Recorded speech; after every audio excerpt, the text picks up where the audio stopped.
atas ini ada edisi 1 pemisahan, maka di sini sudah berhasil dilakukan terkait dengan pemisahan atau pemecahan sertifikat karena warisan itu tadi. Semoga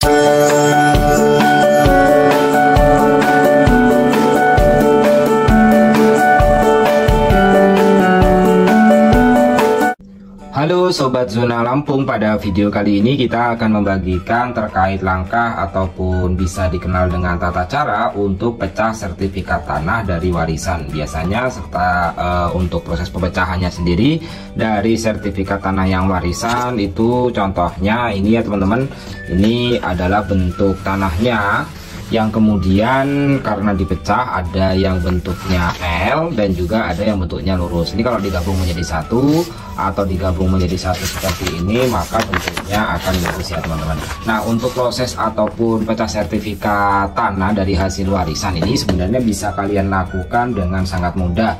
Yang pertama, teman-teman harus menentukan dulu untuk penetapan ahli waris di pengadilan. Jadi ahli waris yang dimaksud itu adalah ahli waris anak, istri ya dari orang yang meninggal. Kalau yang meninggal itu ayahnya, kalau misalnya yang meninggal itu adalah suami atau istrinya, maka anak adalah ahli warisnya, dan begitu juga keturunan-keturunannya itu menjadi ahli warisnya. Yang pertama yang harus diselesaikan itu penetapan ahli waris. Kalau misalnya cara mengurusnya kurang lebihnya teman-teman membuat surat keterangan kematian dari kelurahan yang ditandatangani kelurahan, kemudian dari berkas-berkas itu nanti teman-teman itu mengajukan permohonan pemecahan sertifikat tanah ke kantor ATR BPN. Nah, permohonan pemecahan sertifikat tanah ini dapat dilakukan dengan cara teman-teman mengajukannya itu ke kantor ATR BPN di mana teman-teman berdomisili dengan membawa syarat-syaratnya, yaitu sertifikat atas tanah yang bersangkutan itu teman-teman perlu bawa. Yang kedua, identitas KTP dari pemohon khususnya ahli waris, dan yang ketiga persetujuan tertulis pemegang hak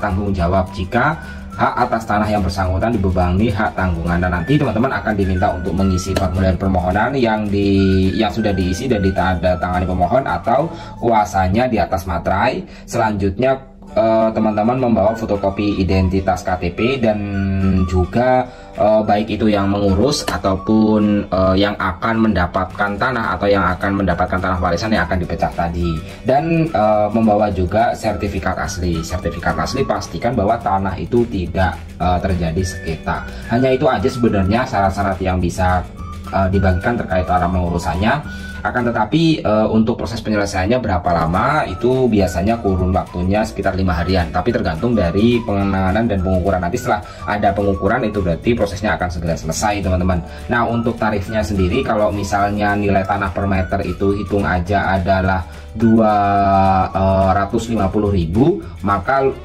luas tanah keseluruhan misal 100 dibagi 2 yaitu 50-50, maka biaya yang dikeluarkan itu kurang lebihnya adalah Rp75.000 teman-teman untuk proses pengurusannya. Itu sebagai pedoman bagi kalian semuanya terkait dengan cara pemisahan. Nanti di atas ini ada edisi 1 pemisahan, maka di sini sudah berhasil dilakukan terkait dengan pemisahan atau pemecahan sertifikat karena warisan itu tadi. Semoga bermanfaat. Terima kasih telah menonton. Bye bye teman-teman.